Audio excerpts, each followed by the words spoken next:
From the start of our network of interfaith organizations, NAIN has offered a witness to the realities of spirit together. We found we could represent to our communities a vivid portrait, a mosaic of spirit-filled cooperation to build a compassionate and cooperative civil society. And today, facing scarcity, environmental tribulations, and economic troubles, we know we exist because we are resourceful.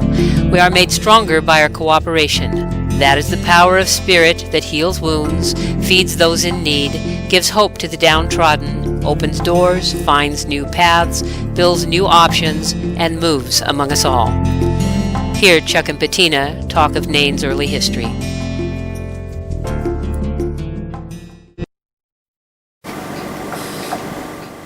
Gee, I haven't thought about this for years. The CC meeting, the survey, the meeting in Amadon, those were three main threads. I've always said that those three threads came together and coming together then were the spark that gave impetus to form the network. We really came up with the name North American Interfaith Network because when we decided to come to Wichita, Kansas, we were already calling it the North American Interfaith Network. Well, I guess a lot of what I got is friendship, because you get to know people from a lot of different communities, and you feel that, well, they're doing important things in their community, and I think we're doing important things here, and we've got something in common, and you feel good about being with those people. They're good citizens, and they're thinking people, and they're hardworking people. What inspires me is the people, but not just the people. It's the way they work with each other, the way boundaries are transcended.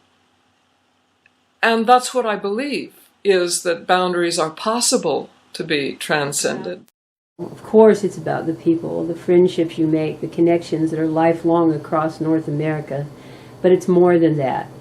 NAIN, because of its makeup, offers a special kind of lens through which each of us can examine not only other religions and spiritualities, but our own from a point of view that we might never have thought of without that ability to see ourselves from a different perspective. The attendees that come back year after year, we've established a connection that, as I mentioned to Rachel, we can't really express in a blog or on a website.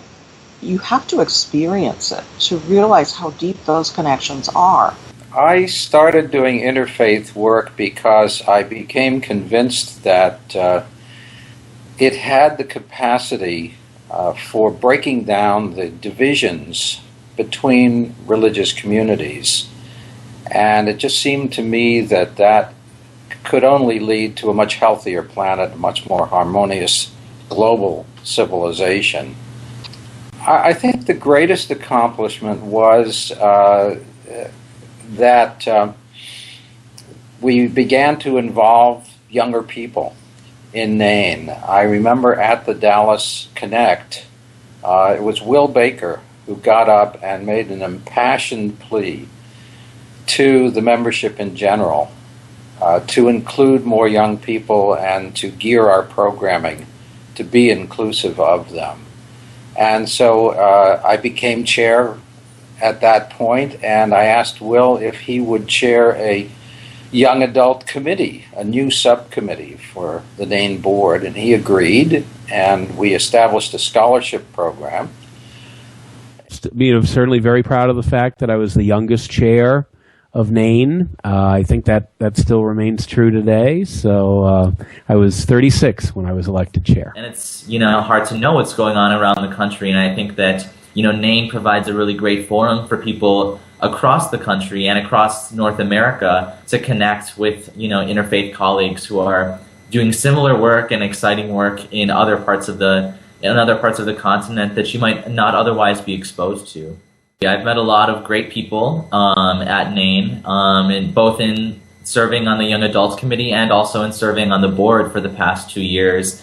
And it's been a great opportunity both to meet people who have been doing this work for 20 plus years, and also to meet, people who are just starting to get involved in the interfaith movement and seeing, what they're doing and the kinds of opportunities that they're taking by serving on the Young Adult Committee and getting to meet a new cohort of young adult scholars every year has been really exciting to sort of see the wide array of people of the wide array of what people are doing in the interfaith movement, both sort of at the end of their careers, having been involved in the interfaith movement for a long time, and also people who are just beginning to get started in the movement.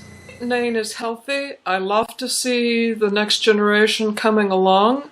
I love that NAIN is interactive between generations. What I really want to see is more of NAIN, because I think there's still so many hate crimes. There is still so much ignorance all around. And people practically have to experience what it is to be in community with people who are different, and then learn. And you can't talk about it and you can't lecture. You just have to experience it. And NAIN provides a setting for that experience.